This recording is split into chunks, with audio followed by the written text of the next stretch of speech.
पता है, कभी कभी हम सब अपने आप से कुछ सवाल पूछते हैं। मैं ऐसा क्यों हूँ? क्यों कुछ सिचुएशंस में एक अजीब सी बेचैनी महसूस होती है? और कुछ भी कहने से पहले ये ख्याल क्यों आता है कि सामने वाला क्या सोचेगा?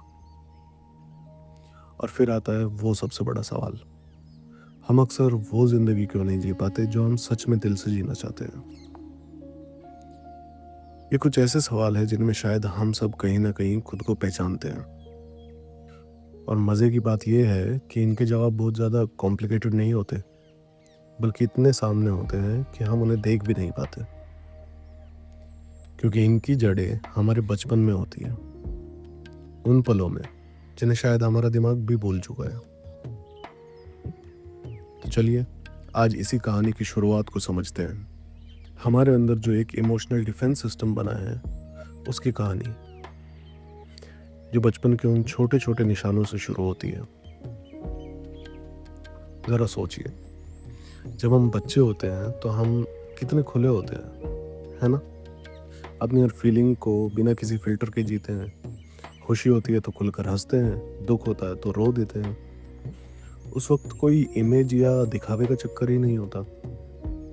लेकिन फिर धीरे धीरे जब हम दुनिया को समझ रहे होते हैं, हमें कुछ ऐसे रिएक्शंस मिलते हैं जिनकी हम उम्मीद नहीं करते।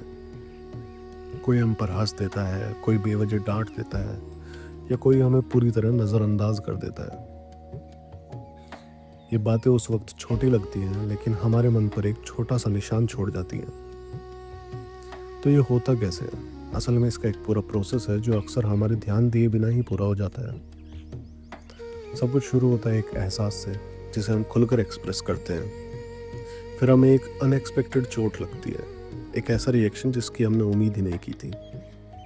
और उसी पल मन में एक शायद पैदा होता है, शायद मुझे ऐसा नहीं करना चाहिए था। धीरे धीरे हमें पता भी नहीं चलता, और वो शायद एक पक्का नियम बन जाता है। जब ये नियम बन जाते हैं तो हम खुद को बचाने के लिए एक तरीका अपना लेते हैं। लेकिन सवाल ये है कि उस हिफाजत की कीमत क्या होती है? होता ये है कि जब भी हमें चोट लगती है, हमारा दिमाग भविष्य में वैसे ही चोट से बचने का एक रास्ता खोजता है। और इसी कोशिश में हम अपने चारों ओर एक अदृश्य ढाल बना लेते हैं, एक इनविजिबल शील्ड।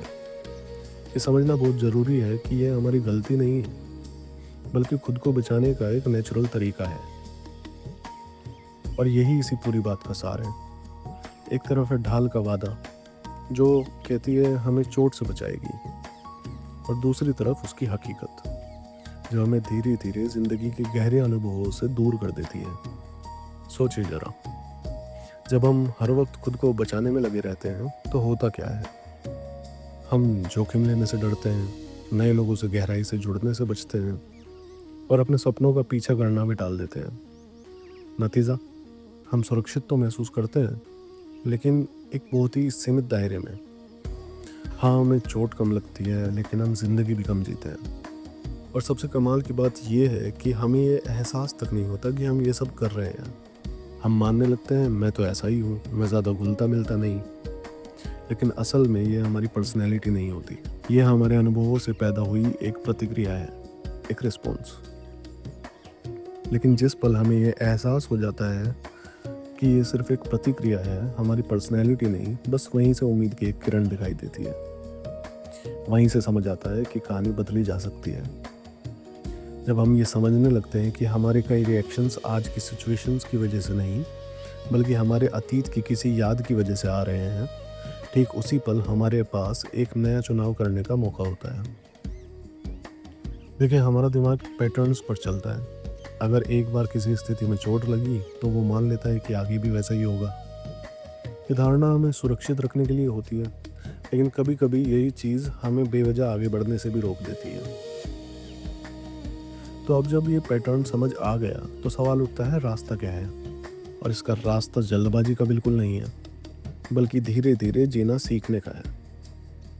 हीलिंग का मतलब ये बिल्कुल नहीं है कि हमें कभी चोट नहीं लगेगी। नहीं, हीलिंग का मतलब है चोट लगने की संभावना के बावजूद जिंदगी को पूरी तरीके से जीने का चुनाव करना। ये जिंदगी पर और खुद पर दोबारा भरोसा करने जैसा है। और ये जो प्रक्रिया है ये बहुत धीमी और बहुत कोमल होती है। अपने उस ढाल को तोड़ने की ज़रूरत नहीं है, बस उसे थोड़ा-थोड़ा नीचे करना है। जैसे थोड़ी और ईमानदारी से अपनी बात रखना, थोड़ा और खुलना या किसी पर थोड़ा-सा भरोसा करना, बिना किसी गारंटी के। और बस इस भरोसे के साथ जीना कि हाँ, कुछ लोग शायद चोट पहुँचाएँगे, पर कुछ लोग समझेंगे भी। ये मानना कि हर अनुभव एक जैसा नहीं होता, क्योंकि सच तो यही है, हर बार कहानी वैसी नहीं होती। शायद असली ज़िंदगी इसी में है, हमेशा सुरक्षित रहने में नहीं, बल्कि गहराई से महसूस करने में।